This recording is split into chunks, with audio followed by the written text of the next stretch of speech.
Hello, everybody. Welcome to the Radical Candor podcast. I'm Kim Scott, author of Radical Candor and co-founder of Radical Candor, the company. That's a lot of radical. And I'm Jason Rosoff, CEO and co-founder of Radical Candor. And I'm Amy Sandler, your host for the Radical Candor podcast. And today we're answering your questions. So let's jump in. The question reads, I'm a youngish 32 director who's been assigned two people older than me in their mid-50s who are my direct reports. I respect and appreciate their tenure and experience and want to express that without sounding patronizing. I also want to make sure there's no bad blood in terms of age, that I'm much younger. So, Kim, what's the first thing you want to do in this type of scenario? First of all, I want to say that I feel the pain of this listener. It's really hard and really tricky. In fact, in my career, I went from always being very much the youngest to all of a sudden one day being the very oldest. It was very disorienting. So having some empathy for both sides of that equation, I think can help. One of the most intense experiences I had with this was when I started a software company called Juice and was out looking for a co-founder. I needed a technical co-founder. So the CTO of the company was also my co-founder, and he was in his 50s and I was in my 30s. Or maybe he wasn't that much older, but it seemed like it at the time. Actually, come to think of it, I don't want to exaggerate, Alan Warren. If you're out there listening, but he had a lot more experience than I did, and I was intimidated, more than a little intimidated, and I was also sort of I didn't know how to handle it. So I did for Alan what someone had done for me once, which was that I went to Alan and I said, in another situation, I can imagine that I'd be reporting to you and I'd be honored and happy to report to you. And I'm looking forward to working with you and to learning a lot from you. And I just sort of started like that. And I think he appreciated it. We had a really good working relationship. That was years ago, but we just talked on the phone yesterday. So we're still friends to this day. I don't know. Jason, what do you think? One of the things that you did really well in that situation was you just pointed at the elephant in the room. You said, look, there's an elephant over there. And I think that's actually quite helpful, because demonstrating that kind of self-awareness that there may be some strangeness here, but it's actually your intention to make this as effective a relationship as possible is really, really helpful in the situation where there's an age difference, but also where there's an experience difference. When I was at Khan Academy, I was responsible for managing the engineering organization, the product management organization, the design organization, and the customer service organization. I had experience in three of those: product management, design, customer service. And I had no formal training as an engineer. And so everybody in that organization, even the most junior person, had more experience than me. And just saying, I'm not an engineer, my goal here is to help you build the best engineering organization possible. How am I going to do that? But starting from the place of I have a lot to learn here and I'm open to it, I think really helped. Yeah, I think something you said that I want to stress is I have a lot to learn here is one of the best things that you can say to people, because I think in my experience anyway, one of the most frustrating things about getting a new boss is that you have to educate your new boss. And your new boss is often resistant to being educated because I think a lot of people, when they become the boss, sort of feel like they're supposed to be invulnerable. They're supposed to be omniscient. And of course, those are not job requirements, but a lot of bosses kind of feel like they are. And so if you can sort of be willing to, and eager even to learn, and even eager to be proven wrong, I think that goes a long way, because what people often want is to have their experience and their knowledge used. They don't want to be underutilized. They don't want to be underappreciated. And so if you demonstrate that you're going to listen and learn, I think that goes a really long way. Just to amplify that a little bit, Kim, and push back a little, one of the things that I find in workshops is people that are a little resistant to laying down the power if there's already some sort of hierarchical difference. So in this one, because of age and expected experience, or to Jason's point, there's a lack of knowledge in a certain area. So how do you navigate between being sort of vulnerable, curious, I have a lot to learn, while still having the respect of your direct reports? Like, why are they going to trust you, 20 years their junior, to know what you're doing? I think one of the things you can do is to say, I don't really know what I'm doing and I need your help to figure it out. Because you probably don't know exactly the right answer in every solution is. I'll give you another situation that's not, it wasn't about age, but when I was at Google, my last boss at Google was Françoise Brouwer, who just published a very brave blog post, which we'll put in the notes. She came to me and she said, look, this is a big job and I really need a friend.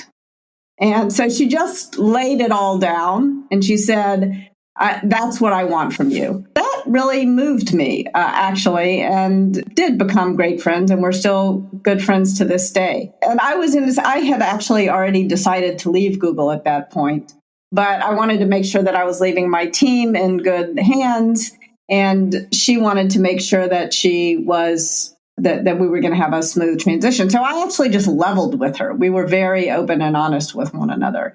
And we worked really well together for a few months. So I think that it's easy to say, like, lay your power down. What the hell does that mean? So there are different ways to do it. One of my goals when I was talking to Alan Warren, the CTO at Juice, was to say, look, if the situation were different, I would work for you and I would happily work for you.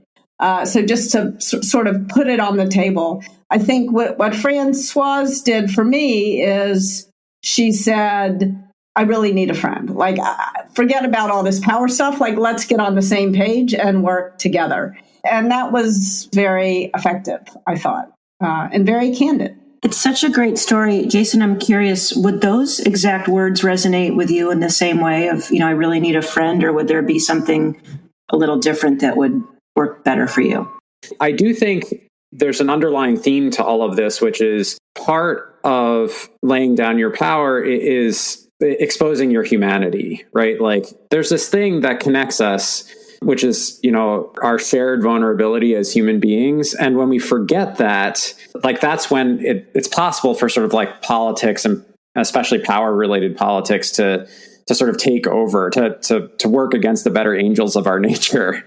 And I think when we're reminded of that connection, especially when it's done in a real and authentic way, I think it can be fundamental to building a relationship across differences, right? Because you're reminding the other person of what's the same about you. And I see that as absolutely essential to building relationships, especially when there's a power differential. I think, like, honestly, my gut reaction listening to the story is that, not knowing this person and hearing it for the first time, I'd be worried that I was being manipulated.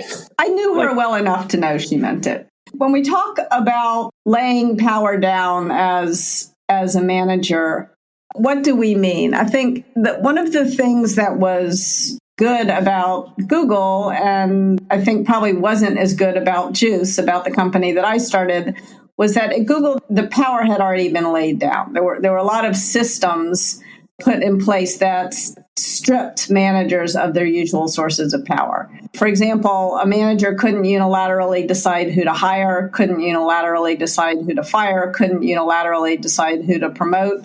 And so I think that's another kind of specific tactic that I would offer if you're leading people, whether they're older or younger than you are, is to say, I want you to participate in these decisions. I'm not going to make these decisions myself. One of the things that we talk about in Radical Candor is you want to push decisions into the facts. Very specific piece of advice that I would give someone in this role is to make it really clear how decisions are going to get made and to make it really transparent how decisions are going to get made. So one of the suggestions that I make in Radical Candor is to have a big decisions meeting. So that means every week you as the boss, you get to decide what are the most important decisions that are going to get made and who's going to make them and by when are they going to get made. But you don't grab decision-making power for yourself. You want to lay that down and let the people who are the experts make the decisions. If you do that, then people feel more reassured that their expertise is going to be utilized. because there's nothing more frustrating than watching someone who doesn't know, frankly, shit from Shinola grabbing decision-making power because they're the one in charge. Like, that's what people fear from their boss. The other thing that I noticed as we were talking about this is there's another elephant in the room, and we've gotten at it in a couple of ways, which is that the manager's job is to know what to do. That's not a manager's job. A manager's job is not to know what to do. A manager's job is to ensure the best decision is made. Yes, yeah. Given all the information. Process, yeah. Right. And I think that like some of the fear that we have around differences in expertise come from this feeling that ultimately the decision, it's my responsibility to make the decision. But to Kim's point, it's actually not your responsibility to make the decision. It's your responsibility to make sure it gets made. Yeah, I think another thing I really like that, Jason. You're not grabbing at the power. I think another thing that is really important is to remember that being a boss is a job. It's not like an assessment of your value as a human being. And I think it's also important to remember that a lot of people would rather do just about anything than be a manager. A lot of people really, they want to do their work. In fact, right now, I guess it's kind of ironic given what I write about, but you're doing all the management and I'm mostly sitting alone in this glass box writing. I'm doing very, very individual contributor work, which is what I want to do. So I think very often changing your mentality about your job as manager, you're not the manager because you're more powerful. You're not the manager because you know more than other people. You're the manager because there's a job to do, which is to make sure the best decisions get made and not to grab decision-making power. And you're the manager often because nobody else wants that job. Mm-hmm. Yeah. Can you talk about this idea of not everyone wants to be a manager, just how that fits into your rock star, superstar framework? Yeah, it's a really important point. So remember that management does not make you a superstar. Like there are often managers who are on a relatively slow growth trajectory. They have this job as manager, and then these people come through their teams who have some sort of skill. Maybe they're an engineer, maybe they're a great salesperson, maybe they're a great writer, a great editor, but they don't want to manage. In fact, there was someone at Apple, and I was trying to get him to sort of encourage people to take this class, Managing at Apple, that we were teaching. And he said, well, my agreement with Apple is this. I will do great work for you, and you will never ask me to manage other people. Like the last thing in the world. So I realized like this is not the best spokesperson for the class Managing at Apple because he hated management. There are a lot of people who are very talented, who are on a superstar growth trajectory, who are going to do incredible work. They're going to keep growing, but they're not going to grow best by being managers. They're going to grow by developing this skill that they have. And so management, like I'm not discounting management. It is a skill that you can build over time, but you can be either on a rock star or a superstar path as a manager. And I think one of the things that managers do, one of the mistakes that managers make sometimes is they clip the wings of the people who are in superstar mode on their teams. And in fact, shortly after I joined Google, Larry Page told a really good story about this. He was an intern at a consulting company. And his boss, who was his manager, who was sort of slow and steady, wins the race kind of guy, who thought he knew, he wanted to make all the decisions. And he presented Larry with this project, and he told Larry what to do. And the manager's approach was going to take Larry all summer. And Larry, being Larry, had an idea where he could get it done in 20 minutes or something. And so he did it his way. Larry did it his way. And his boss said, oh, no. You have to do it this other slower way and take all summer getting to the same result. And I remember Larry looking like with such pain in his, you could tell how frustrating this experience. He said, I never want anyone at Google to have that experience ever. So I think the more that you can do to reassure people that your job as their manager is to help them grow in the way they want to grow, as fast as they want to grow, or as slow. People don't have to grow all the time, but they do have to do great work. One observation that I had is this idea that management is a job and it doesn't distinguish you. It doesn't give you it doesn't anoint you with some magical set of powers just because you become responsible for management. One interesting thing about this particular scenario is I think that belief is young in terms of like history. A group of people in their mid 50s or 60s might not hold that belief very closely. And so you're probably working from a deficit, meaning like you may have that attitude and that belief, and that might actually be a really great way to build that relationship with someone who is older than you, but they may not believe it. Like you could say all of these things and they may still not believe you. And so I really think this idea of turning that belief that you have a lot to learn, that you're humble, you're open, you're willing to listen to what they have to say, into concrete action, like changing the way decisions are made on your team, is going to be absolutely essential in order to like build the trust that's necessary to get people to operate in that world. People's perception of management, of leadership in general, is like formed mostly through fiction. Yes. And so you're up against it, right? Like as a leader trying to prove that you actually hold these beliefs. And not only is it formed by fiction, but people often come with baggage of having managed who acted exactly like they were anointed by God when they received that title and started behaving like garden variety jerks. Yeah, especially people with lots of management experience. So you've got two things going against you. One is like Dilbert in that kind of cartoon. Exactly. And the other is, I often say that being a manager can feel sometimes like being the projection screen for everyone's unresolved issues with authority. When Jason was talking, I was thinking about a conversation I had with a sales team.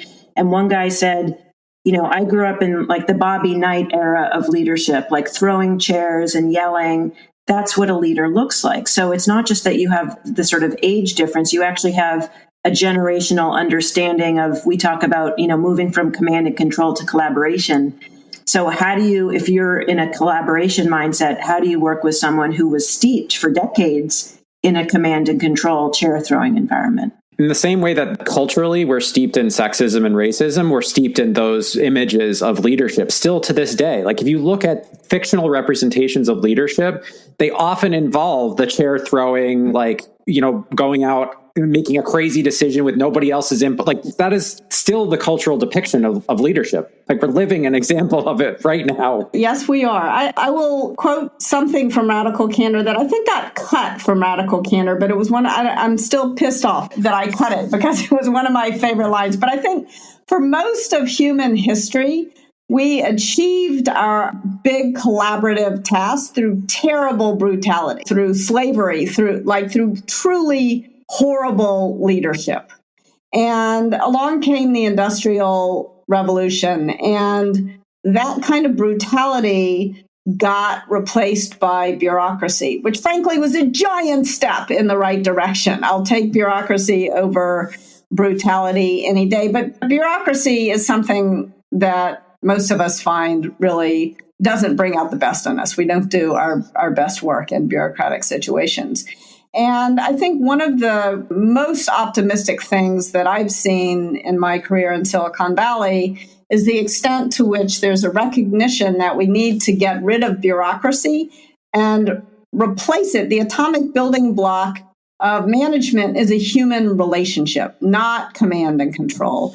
And that when we rely on relationships, and they're not friendships, they're not like any other human relationships, the relationships we have at work. But when we rely on those relationships, we do the best work of our lives.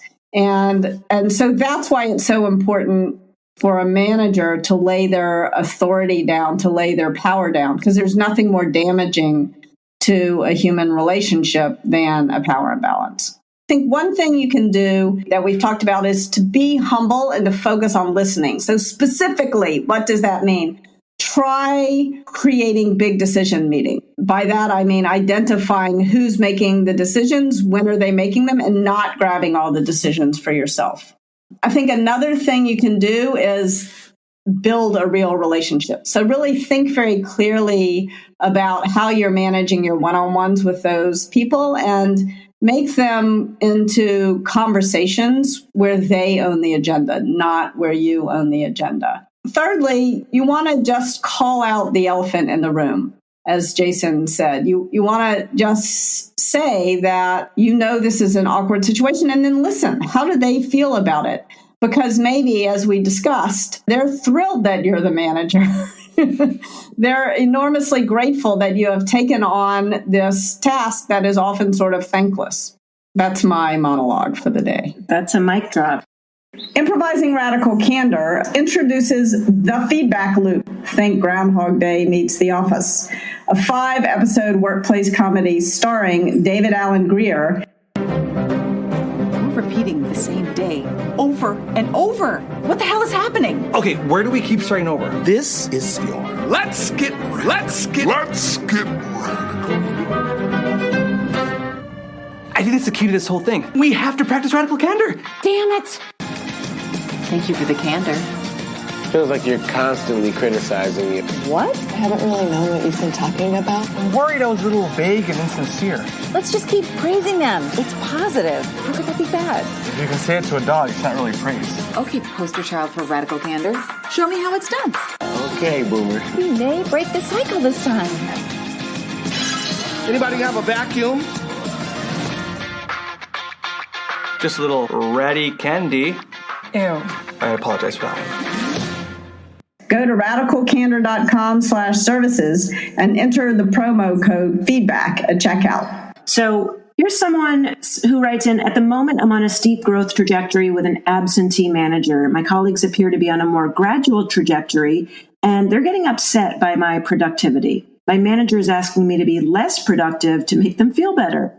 I find this profoundly unfair, but I don't know how to approach it. I realize the disruption and fear that COVID-19 is causing could be influencing people's behavior, but in this case, I think it just brought our different trajectories into sharp focus. I so feel this person's pain. In fact, I so felt the person's pain, I talked to her for an hour over Zoom. Which I would love to do for every single person who writes in, but I can't. I don't scale. I'm just one person. But this person actually worked in healthcare. And during COVID, it seemed so frustrating that she wasn't able to operate at her fullest potential because we need her. We need her to be on a steep growth trajectory if that's what she wants. And it's so frustrating when you have a manager who is trying to clip your wings. So we already talked about the story with Larry Page, whose wings were being clipped. I also think there's very often a gender thing that happens. There's the likability competence problem. I had a job once where my boss told me this on Valentine's Day even, you can't make this stuff up. He said, I think you're suffering from the competence likability problem here. And I thought, Eureka, he understands what's going on. There's bias. He's going to fix it. And he said, so I just want you to work on your likability, which I felt like was not a good response from him. And then he suggested a couple of months later that the solution was to demote me so that people wouldn't be so jealous of me, which I felt was clipping my wings. And I threw my bike helmet at the window and quit in my most likable move. So anyway, I felt there seems to be a theme in these stories. Yeah. I just want to pause and acknowledge that it's really not helpful advice for people because not everybody can just quit and get another job. It's a function of privilege that I have been able to do that so often. What I talked about with her, and I'd be curious to get your all's input on this advice, because it's hard to know what the right thing to do in that situation is.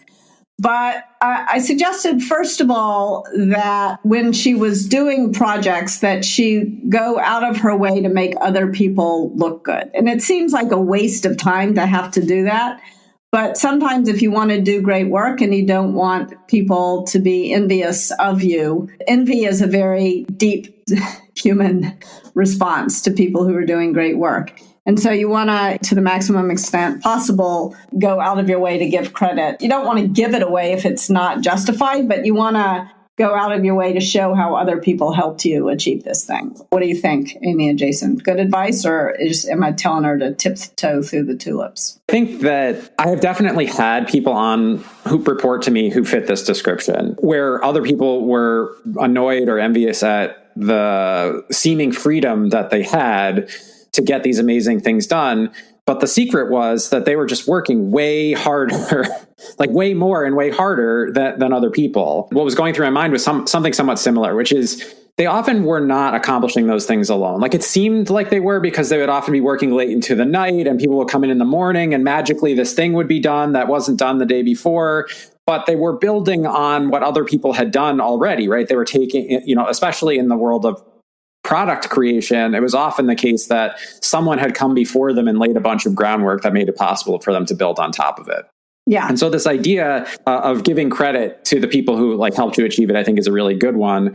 The other thing that was on my mind was often in a knowledge working type of situation, often what you know and what you've learned is really valuable to other people. So the other thing that I encouraged them to do was like to take some of their time to help other people learn what they were doing. So not just give credit, but like take the time to actually communicate what was done and what was learned along the way, so that we had a bit of like the rising tide lifts all boats sort of situation where people felt like, oh, yes, this person is being very productive, but I also feel like I'm getting benefit from that, not just in recognition, but in skill job growth myself. Like I'm understanding how to do some of the things that they're doing. Yeah, I think that's really, really important. Coaching somebody who had someone on their team who this guy referred to as the Wonder Kid. Mm-hmm. And the Wonder Kid did all kinds of great work, was on a very steep growth trajectory, but often relied on a bunch of other people on the team who maybe weren't on such a steep growth trajectory to kind of clean up the mess that he made. Yep. And he didn't give enough credit because there was slow and steady work that had to happen on the team.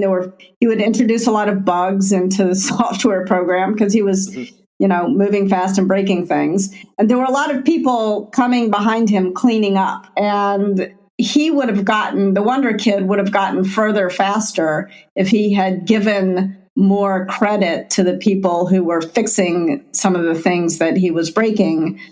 Because they felt like he was getting all of the credit for it. This was in an environment that didn't really value rock stars. He was dependent on the work of a bunch of people who were in rock star mode, but not giving them enough credit. I think in this case, what was going on, and this is probably happening in a bunch of places, is this person who was sort of in superstar mode was single and didn't have children. And so she didn't have nearly the levels of distraction that her colleagues had. So she was able to put in more hours than they could put in, and it made them feel bad. So this is not, she was not like Wonder Kid in this other example I gave you. In this case, she was really putting in twice as many hours as her colleagues were.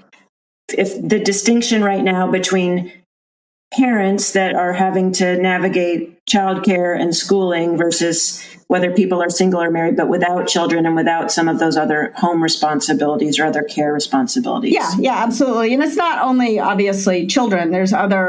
We have elderly parents. So we all are experiencing being at home differently. And so I think part of what we can do for one another as team members is to acknowledge that. I also think that even in a non-quarantine situation, there are people who like to work more hours than others. And I am a person who doesn't like to work too many hours. I need a lot of sleep. I need a certain amount of free time. And I remember I was working with this team at Apple, and they worked like 80 or 90 hours a week. And I was really trying to encourage them to work less. And finally, somebody said to me, they work that much because they like it. And you are imposing your work-life balance views on them. This was real news to me because I assume nobody really wants to work that way. So I think one of the things that I have found helpful working with teams where some people really feel like they do their most productive work if they work 30 hours a week or 40 hours a week, and other people feel like they do their most productive work if they work 60 hours a week, to give people the freedom to work the way they want to work and not to tell people you can only work this much or you have to work that much, but to give different people have different ways of approaching their work. So I think one of the other things I suggested to this woman is to say, look, to be very explicit. I am not expecting you. I know you all have different demands on your time. I am not expecting you to put in the hours that I'm putting in. I'm doing this because I choose to do it, because I want to do it. So I think just owning the way that different people like to work can be really important. Does that make sense?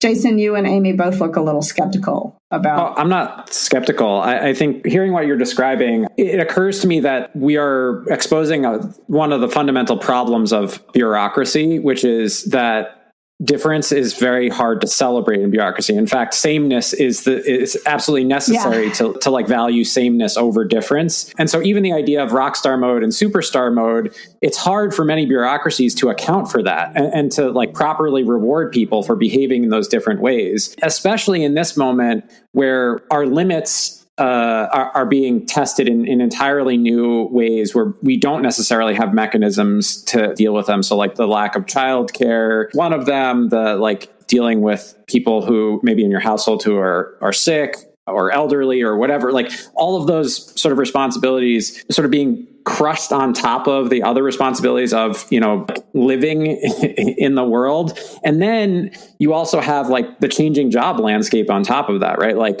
many healthcare organizations are furloughing people. When you combine all these things together, I understand where the sort of like jealousy or envy comes from, because, my guess is if I had to make a broad generalization is that the majority of people in healthcare are there because they want to help. They want to make a difference. Yeah. And they probably feel bad already that they're like crushed by their out of work responsibilities, or coming to work exhausted, not doing the best that they would normally be able to do. And then you have this person, the flower who dares to grow above the others and and do all this extra work because they're not limited in the same way. To your point, I think it hits something very deep inside of us.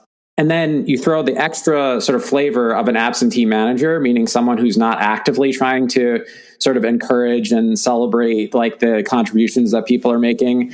And you've got this like stew again, our toxic stew is back, where you could see that like very quickly sort of spiraling out of control. Because when you're like, oh, I might be furloughed, and if I'm being compared to the person who can work an extra 25 hours a week because they don't have kids, like, that presents a very real risk to me. So it's not just envy about their ability, it's actually fear about what that might mean for your job. So the idea of thinking about collective success, sort of collaboration over individual contribution, seems like the right direction, which is like, how can we make this more collaborative? Because ultimately, like, they all have the same goal, right? Like, they're all there to put food on the table, but also to like help their patients get better. And so focusing on those places of collaboration, the interconnections, the sameness as opposed to the difference, seems like a really interesting path forward for someone who finds themselves in this situation. I've also been one of these people from time to time who has had the luxury of working an extra 20 or 30 hours a week and like making shit happen. And I will say that you can start to believe your own hype. Yeah. You know what I mean? Like, it's very easy to get in the headspace of like, I am doing this. Look at how much better I am than everybody else. It's sort of like the social media comparison, right? Where I'm like, I'm seeing people not at their best and comparing them to me at my most productive. And I'm like, look at how great I am. I'm not comparing them to the times where I'm like dragging ass as I get to work and I'm not able to get anything done. And that's the situation. I'm not like comparing apples to apples. And so I think taking that moment to say, is there a way for me to elevate our collective success in this moment as opposed to focusing on my individual success? Because if that absentee manager is not nurturing me, then it also means they're not nurturing other people in this situation. Yeah. I hope this was a helpful conversation to people. I want to summarize some sort of tactical checklist things. First of all, giving credit to others, like building an alliance with your peers by giving credit to the work of others and also reminding yourself and them of your shared mission. You're all doing this work together to help your patients in the case of this person, or whatever is your goal. So one, giving credit to others and reminding everyone of the shared mission. The second bit of advice is own how you work. Some people like to work more. Other people like to work less. There are some people who can get incredible amounts of work done in just a few hours. I am not one of those people. I need more hours, but if I work too many hours, I become unproductive. So I think if you're the person who's able to put in more hours to say, look, I can do this because of my situation. I like doing this. I'm not saying you all need to work the way that I work. I think just that conversation can be very helpful. And then the third bit of advice I gave to her was find a mentor. Like, your boss is not delivering for you everything you need, but there's probably someone else in your organization who maybe could use some of your extra cycles. Find that person and see, A, how they can help you, but also B, how you can help them. Yeah, I think the last one's really, really important. Like, often I will have conversations with people who are frustrated, with their managers, but they're sort of stuck in that mindset that, like, my manager has to solve all these problems for me. And over the course of my career, I've had exactly one manager who I really felt like delivered on all of the things that we're talking about. And all of the other times in my career, I was reliant on other people in the organization to act as mentors in various capacities. Like, most of my growth came from people who were not my manager. So I think that's especially great advice. And those kinds of relationships can actually make it easier to quit if you find that you have to, at some point, throw your bike helmet against the window and walk out. Yes, absolutely. And on that note, I think we've got a title for this, bike helmets and other organizational strategies. Thanks for joining us. Our podcast features Radical Candor co-founders Kim Scott and Jason Rosoff, is produced by our Director of Content, Brandy Neal, and hosted by me, Amy Sandler. Music is by Cliff Goldmacher.